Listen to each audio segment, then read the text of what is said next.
So कालच्या ब्लॉगमध्ये तुम्ही बघितलं असेल की आमचं अरेंज मॅरेज होतं की लव्ह मॅरेज होतं. सो आमची भेट कशी झाली. सो नॉर्मली आपलं जसं कांदा पोह्यांचा कार्यक्रम होतो तशीच आमची भेट झाली. म्हणजे त्यांचा बायोडाटा आमच्याकडे आला आणि आमचा बायोडाटा त्यांच्याकडे गेला फोटोसहित. मग आमचं बघणं वगैरे झालं. मग नंतर एक दिवस ठरला बघायचा. त्या दिवशी आम्ही बघण्याचा कार्यक्रम फिक्स केला.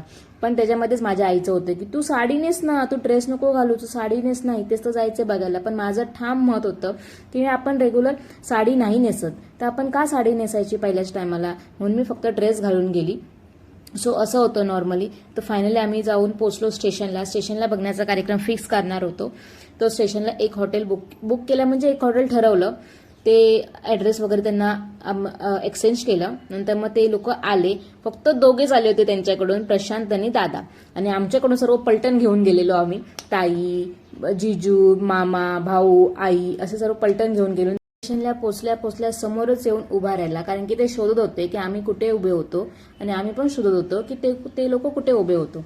आणि डायरेक्ट ते समोरच आले. सो मी काय त्यांना बघितलं नव्हतं, काही नाही.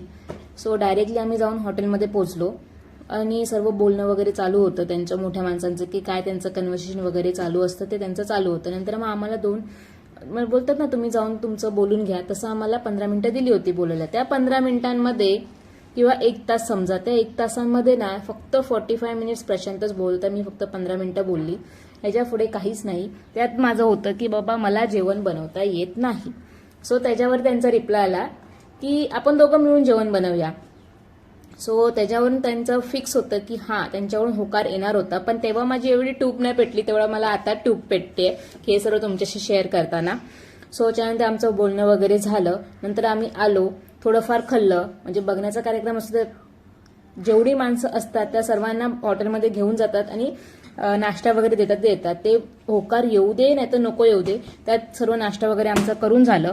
सो आमच्या इकडून म्हणजे ताई, जिजू, ताई, भाऊ जेवढे जण होते त्यांच्या चेहऱ्यावर प्रशांतला बघून स्माइलच आली होती, कारण की त्यांना मुलगा आवडला होता. सो माझ्या होकाराची ती लोक वाट बघत होते.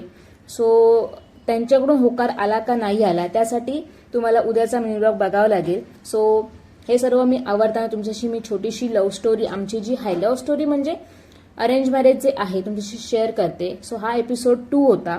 सो कालचा एपिसोड तुम्ही बघितला असेल अशी मी अपेक्षा करते. हा पण एपिसोड 2 आहे. पुढच्या एपिसोडमध्ये त्यांच्याकडून होकार आला की नाही आला, सो त्यासाठी उद्याचा मिनी ब्लॉग नक्की बघा. आपण भेटूया नेक्स्ट मिनी ब्लॉगमध्ये. तोपर्यंत बाय.